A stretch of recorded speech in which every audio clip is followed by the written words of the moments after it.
Let's go ahead and look at another topic that's going to help us with solving quadratics, and that is factoring out a GCF, or the greatest common factor.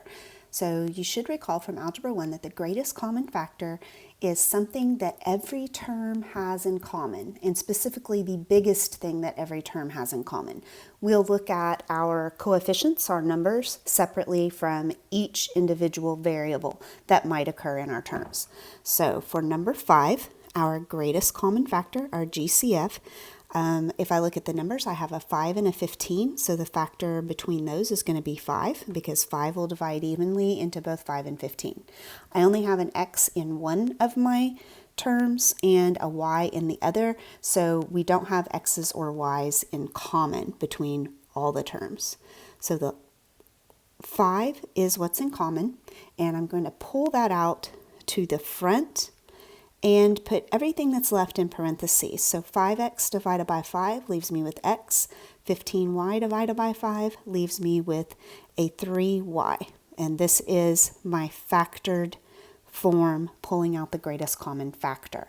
I also like to call this undistributing, because you could get back to the original 5x plus 15y by taking this 5 and distributing it to each of the terms. Now for number 6, I'm going to look for a GCF. I see that I have a 5 and a 10. The greatest common factor between those is a 5. This time I have x's in both of my terms, and so the number that I have in common is just a single x. One term has two x's, an x times an x, but the other one only has one, so we only have one in common. So I'm going to divide both of these by a 5x. Again, I'm undistributing. To distribute, I multiply. So to undistribute or factor, I'm going to divide. So I'll be left with 5x. And then I have x plus 2 left over. So this will be my factored form. All right, I would like for you to go ahead and pause the video here and go ahead and give number 7 and 8 a try.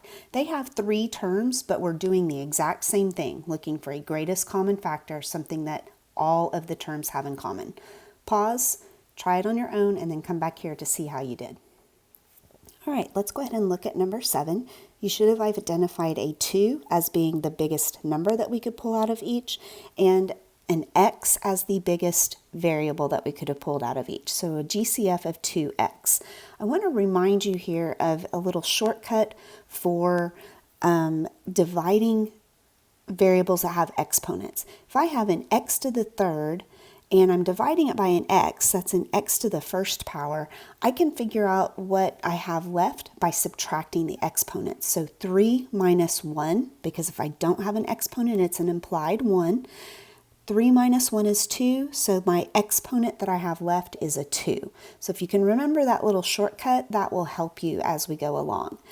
And so I bring my 2's are going to cancel, and I'm left with an x squared. Negative 10 over 2 is a negative 5. X to the second power minus an x to the first power, so 2 minus 1 is just a single x. And then 20 divided by 2 is 10, and x divided by x is going to cancel.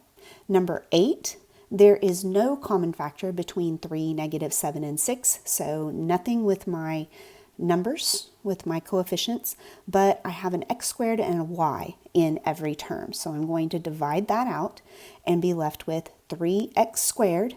Remember, 4 minus 2, if I subtract those exponents, is going to give me a 2 left. Y's are going to cancel. Negative 7, and then x to the third divided by x squared is going to leave me with an x. Y's will cancel to 1.